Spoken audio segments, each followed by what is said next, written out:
Bienvenue sur DCA Watch. On entend souvent dire qu'il suffit de faire du DCA mensuel sur le SP500 via des ETF pour faire croître un patrimoine sur le long terme.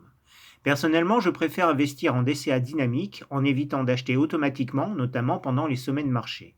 Et j'essaye sur cette chaîne d'identifier les zones d'achat, autrement appelées zones d'accumulation. Mais pour voir grossir son patrimoine, il n'y a pas que le SP500 ni les autres marchés actions sur lesquels investir. On en parle rarement et cela peut être une surprise pour certains, mais l'or peut venir contester le leadership du marché américain. Même si pour certains cela reste un archaïsme, contrairement à la financiarisation du monde et aux échanges instantanés dans le monde entier, surtout à l'heure des crypto-monnaies.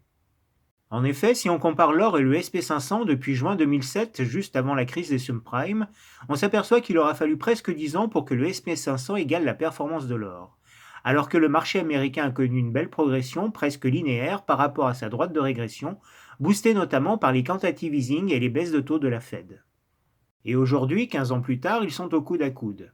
Alors ok, en termes de flux, les actions versent un dividende, contrairement à l'or, qui en plus peut nécessiter un coût de stockage.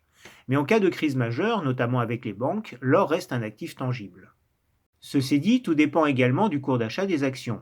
En effet, si on a eu le courage d'acheter au plus bas du marché en février-mars 2009, le SP500 est largement gagnant par rapport à l'or, même s'il aura fallu attendre 4-5 ans pour que le marché des actions américaines se démarque nettement.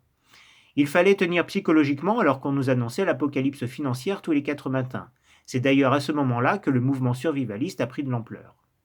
D'où l'importance d'identifier les zones d'accumulation afin d'éviter d'acheter dans les zones de distribution quand tout le monde est pris dans le tourbillon du FOMO avec la peur de rater le train en marche, ce qui a pour effet de gonfler les bulles financières. Mais c'est là que se joue toute la performance des actions et que la prise de risque est récompensée. Sinon, il suffit de se contenter de thésauriser du métal précieux qui en plus joue le rôle de valeur refuge. Plus récemment, avec la crise du Covid, on peut faire le même constat. Même si l'écart est plus prononcé en faveur du SP500 alors qu'on a investi au plus haut de 2020 juste avant la pandémie. Enfin, j'ai voulu comparer l'évolution du SP500 avec d'autres métaux précieux.